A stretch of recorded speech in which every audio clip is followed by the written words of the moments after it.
चोट लगने पर किस प्रोटीन के द्वारा रक्त जमता है? चोट लगने पर किस प्रोटीन के द्वारा रक्त जमता है?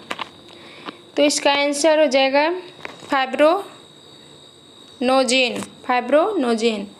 फाइब्रोनोजेन के द्वारा रक्त जमता है। नेक्स्ट, टाइफाइड से शरीर का कौन सा अंग प्रभावित होता है? टाइफाइड से शरीर का कौन सा अंग प्रभावित होता है? तो इसका राइट आंसर आंत। नेक्स्ट, पेचिश रोग के लिए उत्तरदायी प्रोटोजोआ कौन सा है? तो पेचिश रोग के लिए उत्तरदायी प्रोटोजोआ एंट अमीबा है। एंट अमीबा। नेक्स्ट, आँखों की दूरदृष्टि की बीमारी किसके कारण होता है? तो आँखों की दूरदृष्टि की बीमारी नेत्रगोलक के छोटा होने से होता है। नेत्रगोलक के छोटा होने के कारण होता है। हैजा का क्या कारण है? तो हैजा का कारण जीवाणु है। मनुष्य का सामान्य तापक्रम कितना होता है? तो मनुष्य का सामान्य तापक्रम 98.6 F होता है। 98.6 फ़ारेनहाइट। नेक्स्ट, मनुष्य के शरीर में प्रचुर मात्रा में पाए जाने वाला तत्व कौन सा है? तो मनुष्य के शरीर में प्रचुर मात्रा में पाए जाने वाला तत्व ऑक्सीजन है। मनुष्य के मस्तिष्क का सबसे बड़ा भाग कौन सा होता है? तो मनुष्य के मस्तिष्क का सबसे बड़ा भाग प्रमस्तिष्क या सेरेब्रम होता है। मानव शरीर का सबसे बड़ा अंग कौन सा होता है? तो मानव शरीर का सबसे बड़ा अंग यकृत होता है। मनुष्य के शरीर में टिबिया नामक हड्डी कहाँ पाई जाती है? तो मनुष्य के शरीर में टिबिया नामक हड्डी टांग में पाई जाती है। मानव रक्त का पीएच कितना होता है? तो मानव रक्त का पीएच 7.4 होता है। मानव रक्त का पीएच 7.4। पीएच का फुल फॉर्म क्या होता है? तो पीएच का full form power of hydrogen या पोटेंशियल ऑफ हाइड्रोजन।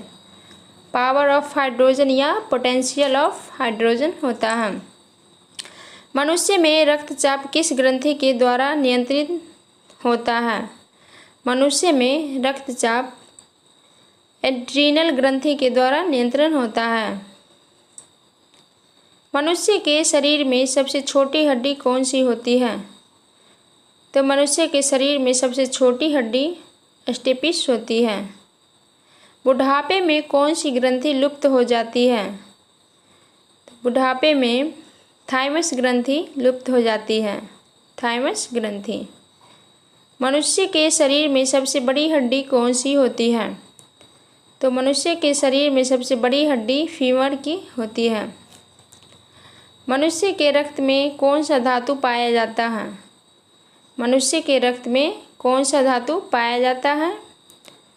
तो लोहा। रक्त में लोहा पाया जाता है। मानव शरीर में क्रोमोसोम की संख्या कितनी होती है? तो मानव शरीर में क्रोमोसोम की संख्या 46 होती है।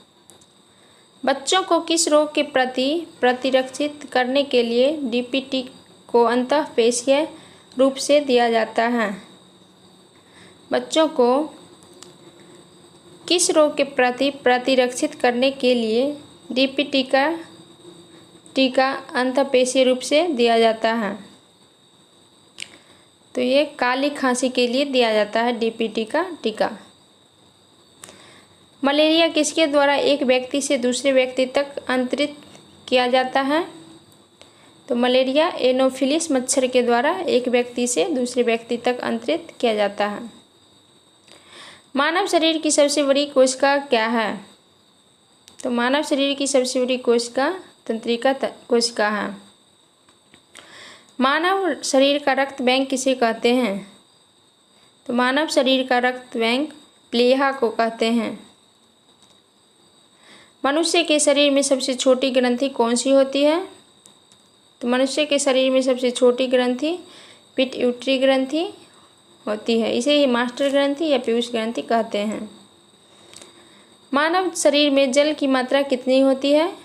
तो मानव शरीर में जल की मात्रा 80% होती है। मनुष्य के शरीर में पाचन मुख्यतः कहाँ पर होता है? तो मनुष्य के शरीर में पाचन छोटी आंत में होता है। मानव के शरीर में पित्त कहाँ पर उत्पन्न होता है?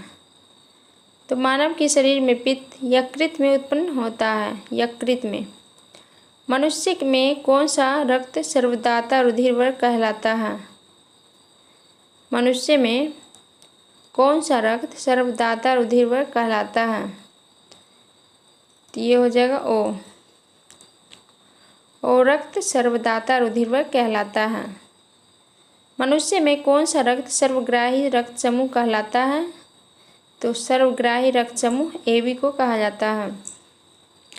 इंसुलिन की कमी से कौन सा रोग होता है? इंसुलिन की कमी से डायबिटीज होता है। मनुष्य के शरीर में इंसुलिन का निर्माण कहाँ पर होता है? तो मनुष्य के शरीर में इंसुलिन का निर्माण अग्नाशय में होता है। मनुष्य के शरीर में लाल रक्तकण का निर्माण कहाँ होता है? मनुष्य के शरीर में लाल रक्तकण का निर्माण अस्थिमज्जा में होता है। एलिसा जांच किस रोग की पहचान करती है? एलिसा जांच एड्स की पहचान करती है। दांतों के क्षय को रोकने के लिए अधिकांश टूथपेस्ट में क्या होता है? तो दांतों के क्षय को रोकने के लिए अधिकांश टूथपेस्ट में फ्लोराइड होता है।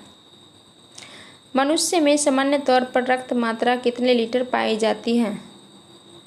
मनुष्य में सामान्य तौर पर रक्त मात्रा 5 से 6 लीटर पाई जाती है। खसरा रोग का कारक क्या है?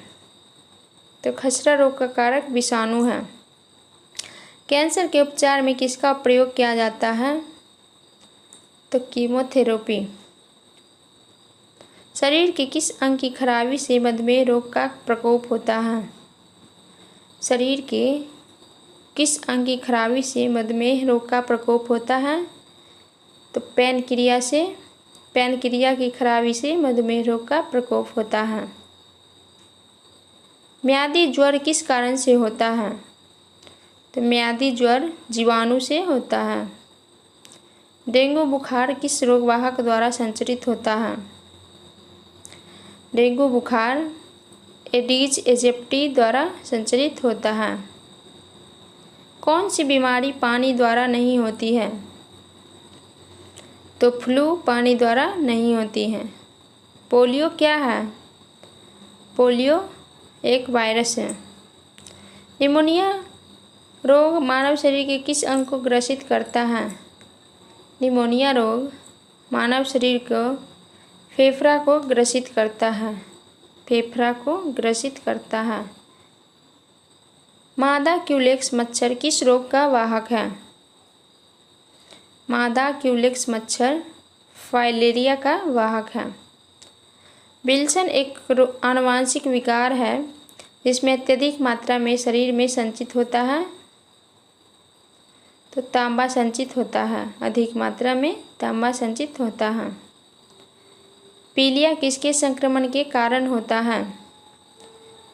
पीलिया यकृत के संक्रमण के कारण होता है। संक्रामक रोग कौन होता है? तो डिप्थीरिया संक्रामक रोग होता है।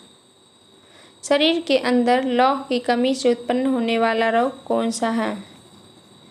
तो लौह की कमी से उत्पन्न होने वाला रोग रक्तहीनता होता है।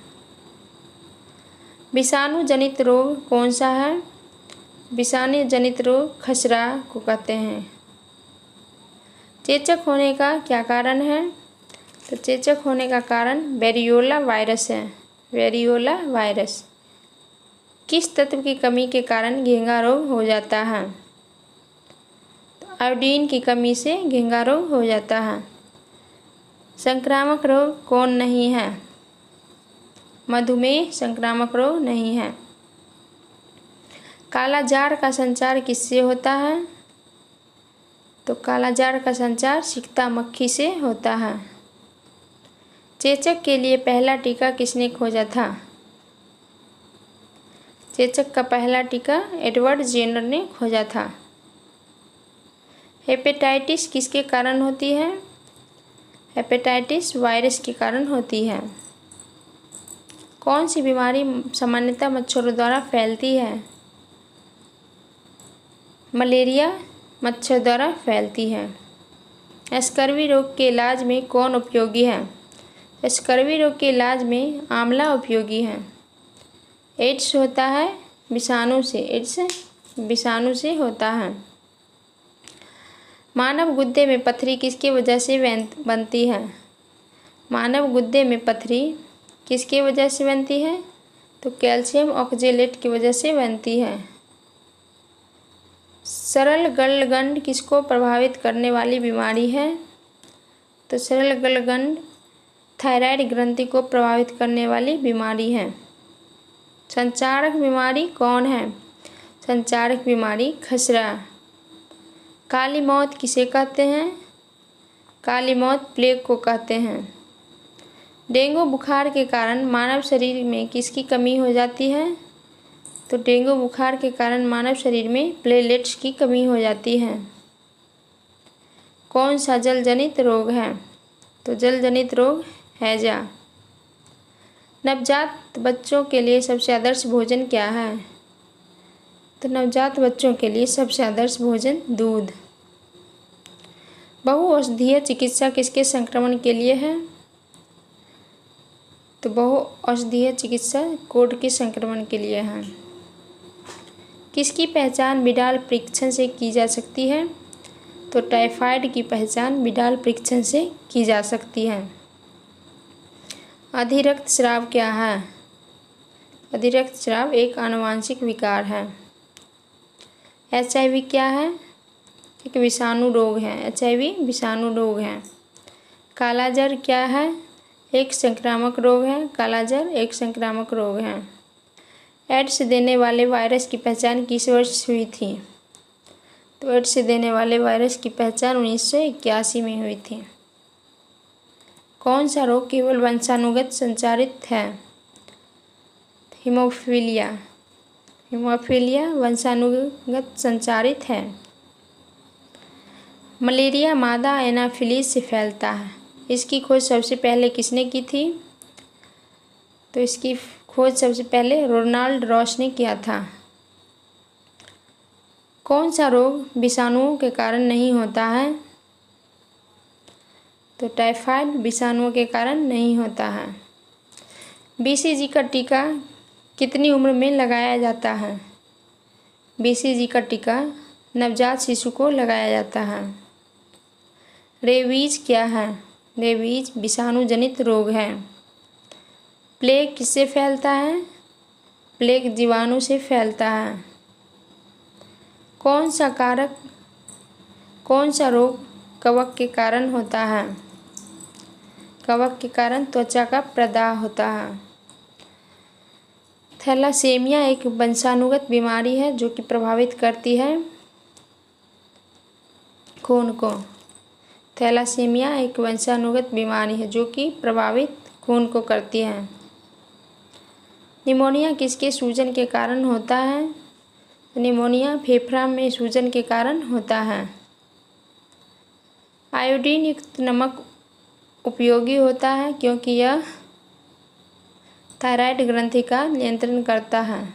क्योंकि यह थायराइड ग्रंथि का नियंत्रण करता है। प्रोटीन ऊर्जा का कुपोषण परिणाम है। प्रोटीन ऊर्जा कुपोषण का परिमाण है। मार्समस। डेंगू एक बुखार है जो उत्पन्न होता है तथा दूसरे मनुष्य में पहुंचता है वायरस तथा मादा एडीज मच्छर द्वारा। दूसरे मनुष्य में पहुंचता है। किस रोग को पूरी तरह उन्मूलन कर दिया गया है? तो चेचक को पूरी तरह से उन्मूलन कर दिया गया है। जीका वायरस मानव शरीर के किस भाग को ग्रसित करता है? जीका वायरस मानव शरीर के दिमाग को ग्रसित करता है। दोस्तों, अगर वीडियो अच्छी लगी हो तो लाइक, सब्सक्राइब, शेयर करना ना भूलें। मिलते हैं नेक्स्ट